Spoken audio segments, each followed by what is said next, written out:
سلام و عرض ادب، خیلی مخلصیم. آقا سریع برم از سر اصل مطلب. من دیشب رفتم فیلم اودیسه رو تو سینمای آیمکس دیدم.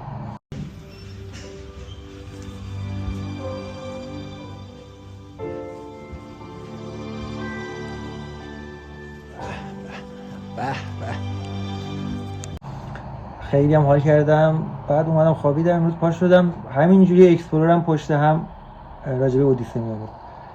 بعد دیدم که همه مثلا بچه‌ها که تو ایرانن تحلیل کردن و فلان اینا بودن که فیلمو دیده باشن، کلی نکته منفی و اینا راجبش گفته بودن. گفتم بیام یه سری توضیحات بدم، شاید باحال باشه. خودم مثل خوره رفته بود تو جام که چرا انقدر هیت گرفته و اینا.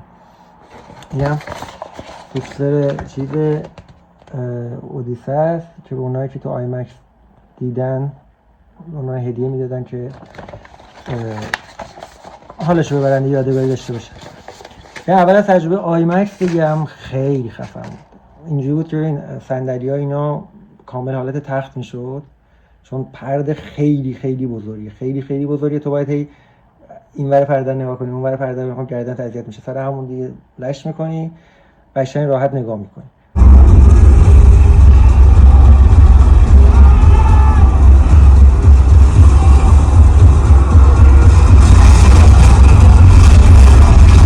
بعد یه تجربه باحالی که آیمکس داره، نحوه صداهای یه جوری پخش میشه داخلش که تو شاید با بغل دستیت بعضی وقتا نتونی حرفشو بشنوی، انقدر شدید، خیلی جذاب. حالا راجع به خود فیلم ببین، تحلیلایی که میکنن میگن نمیدونم چرا هلن تروا چیز بود، سیاه‌پوست بود، نمیدونم دیگه چیا بود، نکته‌های منفی میگفتن. اینو میگفتن، بازیگر آکیلیس رو میگفتن که اصلا آکیلیس هیچ نقشی نداره، اون یه سرباز دیگه است که مربوط به اسب و بردن اون اسب تروها این داستان هست. بعد هی مقایسه میکنن اینو با فیلم تروی که براد پیت بازی کرده بود، میگن نمیدونم اینجوری بود، چرا این مدلی ساختن، اینو این شکلی ساختن. این ماجراهای اودیسه کلا برمیگرده اتفاقات بعد تروی، بعد اینکه اینا شهر رو غارت میکنن و با اون اسب میرن، اونا چه بلاهایی سر اودیسیوس میاد، داستان اینه، اصلا ربطی به اون قضیه نداره. یا مثلا خیلی گفته بودن چرا زندیا رو گذاشتن توی چیز نقش آتنا رو بازی کنه. ببین فیلم انقدر جذابه که تو اصلا به این چیزا فکر نمی کنی که چرا نقششو مثلا نمیدم این چرا هلن و سیاه‌پوست اصلا نقشی آنچنانی ندارن، چون داستان از دیدگاه اودیسیوس روایت میشه و به شدت جذاب بود.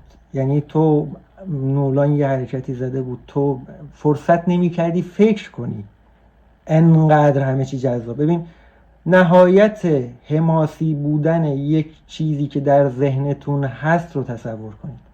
یعنی هیچ فیلمی به نظر من در بعد حماسی بودن به این فیلم نمیرسه، اصلا اوجوبه است. من قطعا دوباره میخوام برم ببینمش. با موسیقی یه کاری میکنه، کل موسیقی فیلم جدا واسه خودش یه فیلمه به نظرم. تمامی کاتایی که میخوره، یعنی ترانزیشن هایی که استفاده میشه همزمان با موسیقی میخکوبت میکنه، خیلی جذاب بود. یعنی هر چقدر هیت که دارن به این فیلم میدن، میگن نمیدونم چرا این سیاه‌پوسته، چرا نمیدونم اونجوری تاریخو چرا اصلا همچین داستانی نیستش، اصلا به این چیزا فکر نمیکنه. این همه بازیگر توی فیلم هست، همشون هم معروف، ولی یک جوری کاراکترها رو جای خودش گذاشته، اصلا احساس نمیکنی یک نفر اضافه است، یک نفر مثلا بده.